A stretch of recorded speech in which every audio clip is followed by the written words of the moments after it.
Hello everyone, thanks so much for stopping by and welcome back to Retro Game Hall. Do not adjust your televisions, ladies and gentlemen. Yes, we are wearing this much red, and yes, the man himself, Chuck, co-host of Retro Game Lounge, is finally here on Retro Game Hall. You guys demanded it.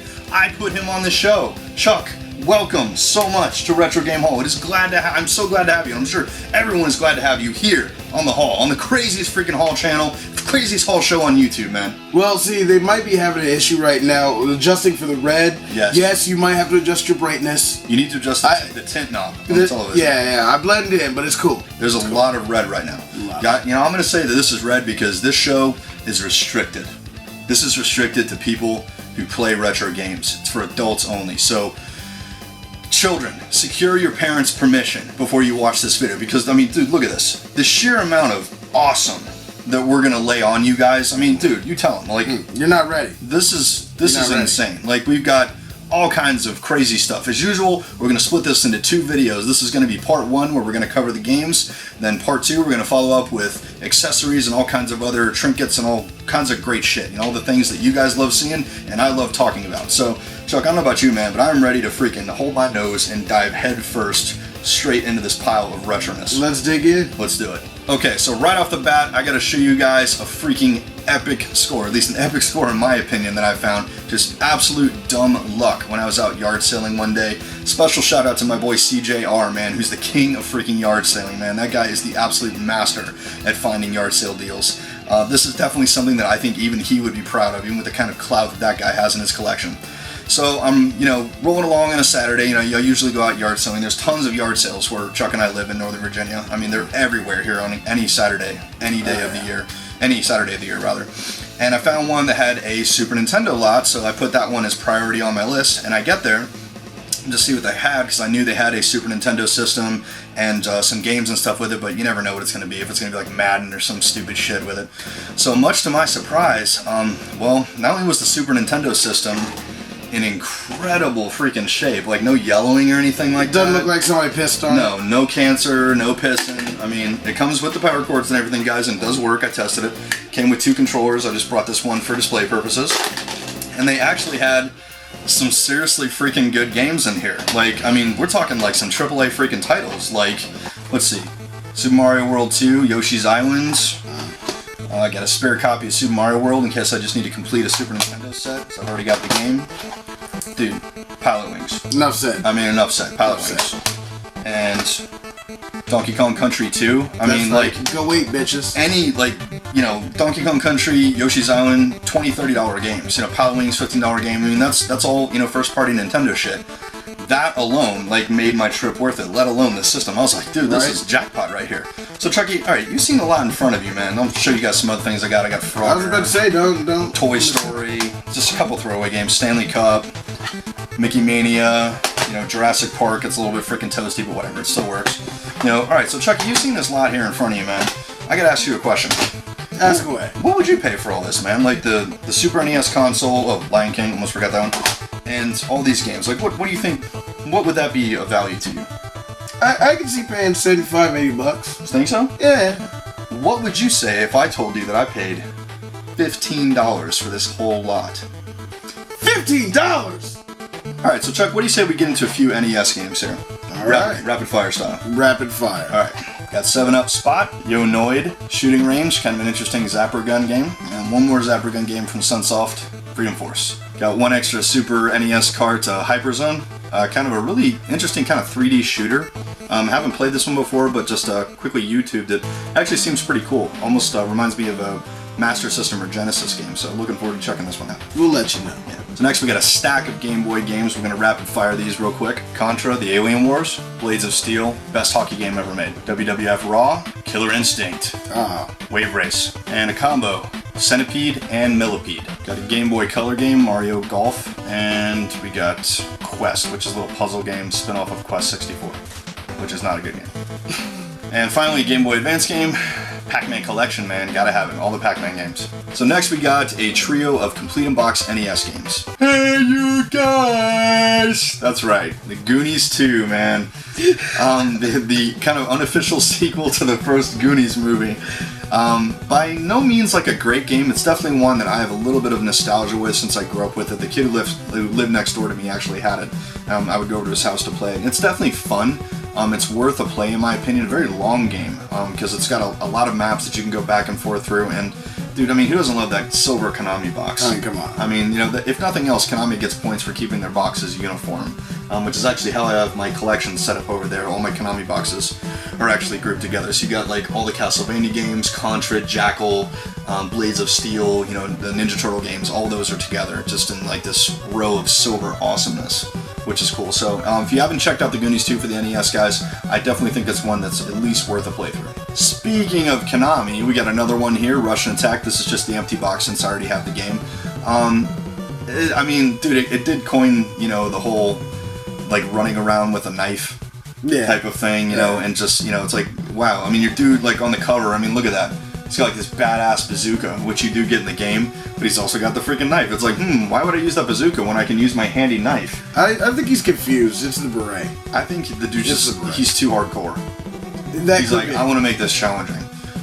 So little known fact for you guys, they actually did make an update for this on Xbox 360 Arcade, and you do primarily use the knife, but they focus a little bit more on stealth, but it's still the same kind of like side-scrolling, run and gun, you know, platforming type of stuff. It's actually kind of worth a playthrough in my opinion, so check it out. And if you haven't checked out Russian Attack, kind of difficult. I mean, it's definitely Konami hard, but definitely worth a playthrough, and really happy to have this box in such great shape too. So next up, we got an Starland score. Picked this up at their most recent Gamers Exchange, a Capcom game called Section Z, which is a side-scrolling kind of shooter where you're this little like flying spacesuit dude, like Gundam type shit with a really cool gun, and you're just kind of booking along, you know, taking out enemies, you know, in space, you know, all the cool NES like space blow up life force type shit type things. Unpunched, by the way. Hang tab still intact, that's always good. Anything from Konami or Capcom, you know, that's space oriented, or even Hudson Soft for that matter, from the NES era, any of those, you're pretty much guaranteed to have at least a halfway decent game, so check it out. So next up, we got a complete in box Genesis game. We got the Sonic Classics 3-in-1. So Sonic the Hedgehog 2 and Dr. Robotnik's Mean Bean Machine, which is basically like Dr. Robotnik's Tetris. So really cool. Not too many of these cardboard Genesis boxes still around, you know, much like the Nintendo boxes, they kind of went by the wayside. A lot easier to find the plastic ones. You know, Sega definitely had the right formula. I'll give them that. They built the boxes to last, so they definitely had the edge on Nintendo for that one. But yeah, really cool to have like a little miniature anthology to the Sega version of Mario, basically. So really cool. Glad to have this one.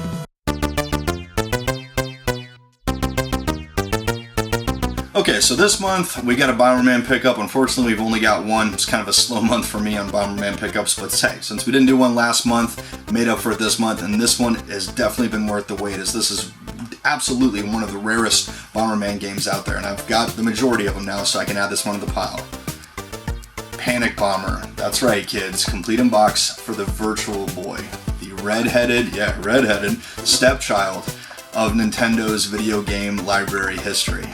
Unfortunately, I don't have the Virtual Boy to be able to play it, but based upon what I can tell you on the back of this box, it's not your traditional Bomberman game. You're basically playing Bomberman Tetris, which could be interesting, I guess. You know, I don't really know. You're fighting against some dude named Count Dracadoon.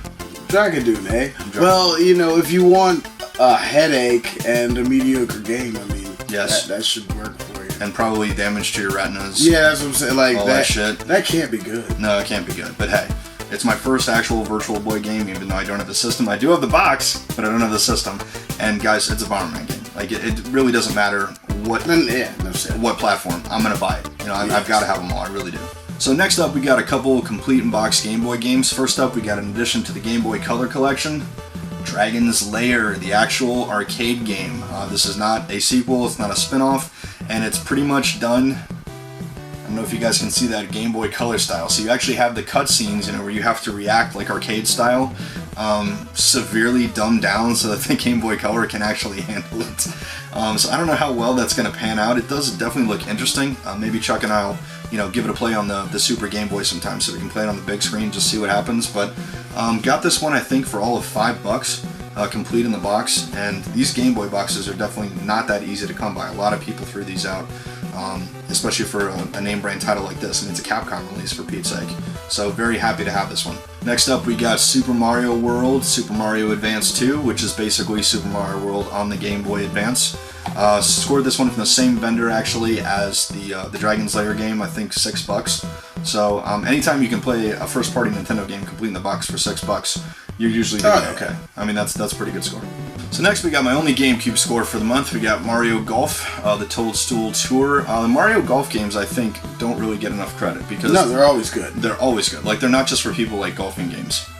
Nintendo sports games are actually traditionally always good, like Mario Strikers, Mario Baseball. Tennis. Yes, especially Mario Tennis. Oh, yeah. They kind of have a way of making things interesting by incorporating the characters from the Nintendo universe. Like, you got Donkey Kong playing golf. Enough said. I mean, that's a recipe for fun. So, looking forward to checking this one out. I've actually never played this one before. I have. It's excellent. Well, thanks for the tip, buddy. No problem. That's why I invited him on the show. Okay, as previously shown on Retro Game Haul, I first picked up Zombies Ate My Neighbors for the Super Nintendo. This is actually when I really started collecting again. This was the first game that I bought for the Super Nintendo. Like, I mainly bought a Famiclone, basically, just to play this game, because I wanted to play it so bad again. And I wanted to complete in the box, so I eventually picked up the box along the way, and I've been missing the manual, which is really tough to get for a decent price. This is definitely one of the more expensive Super Nintendo manuals, but I was finally able to get it. Look at that shit. So I've got a complete in box. I picked that up for, I think, $6 or $7, which normally it's going for twice that, like at least $12, $13. So I now finally, if I can stop dropping the game, have my favorite SNES game of all time complete in the box. Like, the game that, in my opinion, deserves an update more than any other. I mean, the age of remakes and everything, why aren't they remaking this game? Like, this could use an update, and I would play the shit out of it. So I'm very happy to have this finally unscathed manual complete in the box. Very awesome. Okay, so my only modern score for this edition of Retro Game Haul, semi-modern, since technically this is last gen, is Singularity, which, as you can see, I got pre-owned from Toys R Us for $8. Definitely looks like an interesting shooter. Haven't really heard this much about it, but from...